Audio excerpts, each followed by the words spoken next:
Assalamualaikum warahmatullahi wabarakatuh. Di sini saya akan menjelaskan mengenai tentang KB. Namun sebelumnya saya akan membacakan mengenai pengertian KB.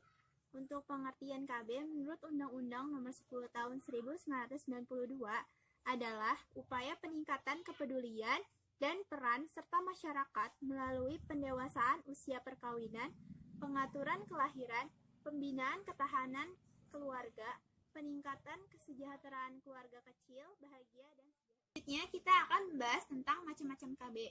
Nah, untuk KB itu sendiri terdiri dari KB jangka pendek dan juga jangka panjang.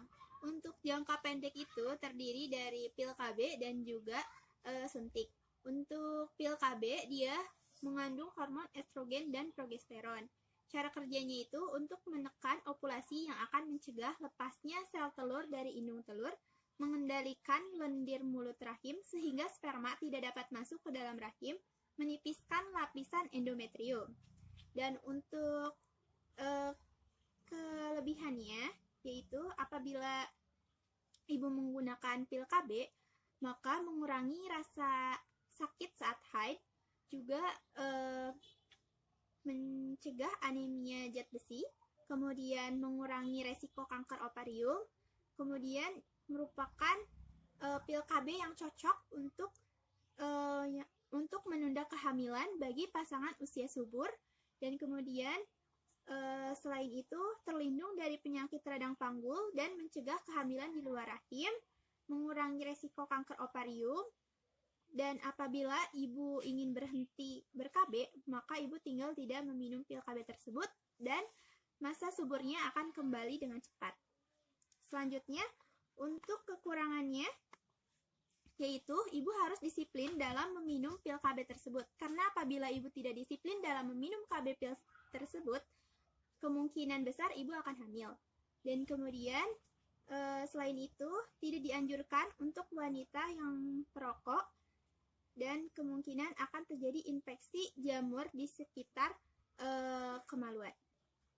Untuk cara pemakaian pil KB tersebut, ibu dapat meminum pil KB sehari 1 pil, dan apabila ibu merupakan calon asektor baru KB pil, maka sebaiknya ibu meminum pil KB di hari kelima haid. Nah, di situ juga ada cara mengonsumsi pil KB tersebut, di mana nanti di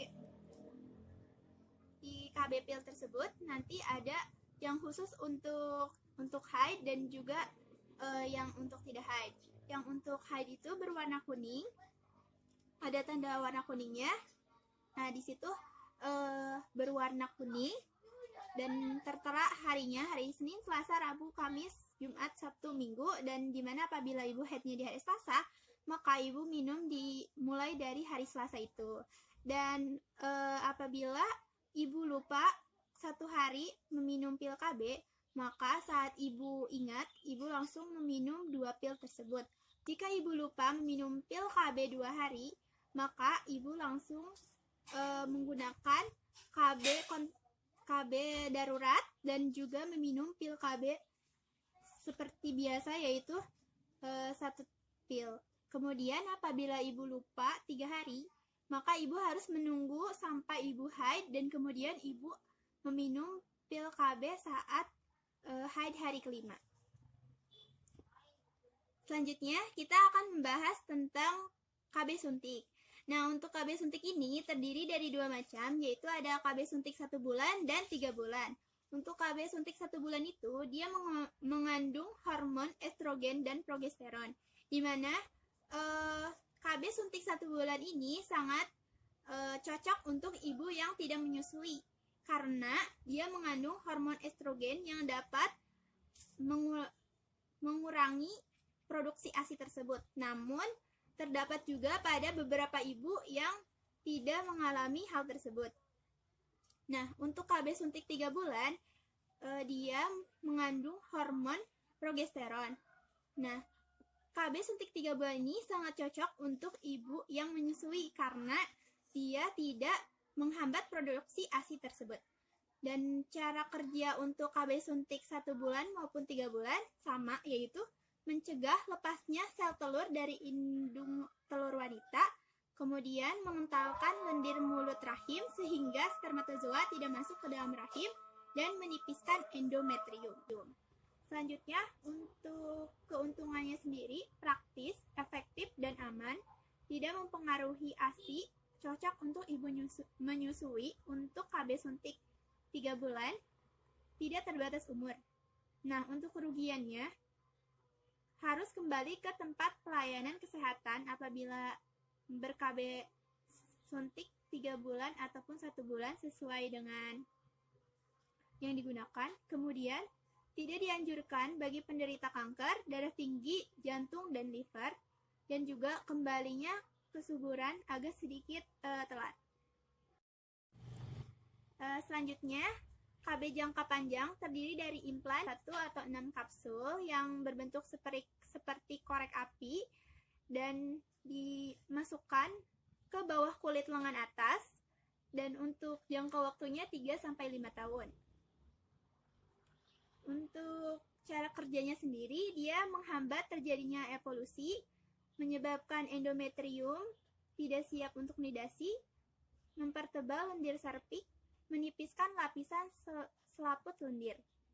Untuk keuntungannya sendiri, tidak menekan produksi ASI sehingga bagus untuk ibu yang menyusui, praktis dan efektif, tidak harus mengingat-ingat untuk tanggal kembali ber-KB, masa pakai jangka panjang yaitu 3-5 tahun, kesuburan cepat kembali setelah pengangkatan, dapat digunakan untuk yang tidak cocok dengan KB hormon.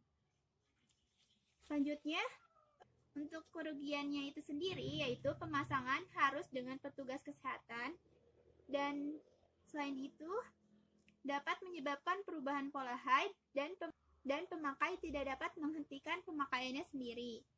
Selanjutnya, metode IUD atau spiral adalah alat kontrasepsi yang dimasukkan ke dalam rahim yang bentuknya bermacam-macam, yaitu ada yang terbuat dari plastik, ada yang plastik yang dililit tembaga, atau tembaga bercampur perak yang dapat berisi hormon. Lama penggunaannya itu sampai 10 tahun. Untuk cara kerjanya sendiri, mencegah masuknya spermatozoa ke saluran tuba, kemudian lilitan logam menyebabkan reaksi antifertilisasi. Untuk keuntungannya yaitu praktis dan ekonomis, kesuburan segera kembali jika dibuka, tidak harus mengingat seperti pil, tidak mengganggu pemberian ASI, sehingga cocok untuk ibu yang menyusui. Selanjutnya, untuk kerugiannya dapat keluar sendiri apabila ukuran IUD tidak cocok dengan ukuran rahim penggunanya. Untuk efek sampingnya, terjadi perdarahan yang lebih banyak dan lebih lama pada masa menstruasi, keluar bercak-bercak setelah 1 atau 2 hari pemasangan, nyeri atau kram selama menstruasi, dan keputihan. Selain alat kontrasepsi jangka pendek dan jangka panjang, terdapat juga alat kontrasepsi darurat, yaitu seperti kondom. Kondom yaitu sarung karet tipis penutup penis yang fungsinya menampung cairan sperma pada saat pria berejakulasi. Cara kerjanya itu mencegah pertemuan spermatozoa dengan sel telur pada waktu bersenggama, penghalang langsung dengan cairan terinfeksi. Untuk keuntungannya yaitu murah, mudah didapat, tidak perlu resep dokter. Selain itu juga mudah dan dapat dipakai sendiri, dapat mencegah penularan penyakit kelamin juga.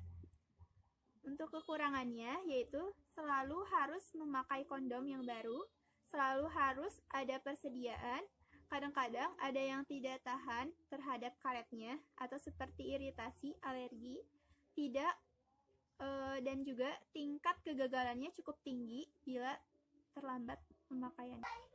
Oke, sekian. Apabila ada pertanyaan, bisa ditanyakan melalui media sosial seperti WhatsApp ataupun Instagram. Terima kasih. Wassalamualaikum warahmatullahi wabarakatuh.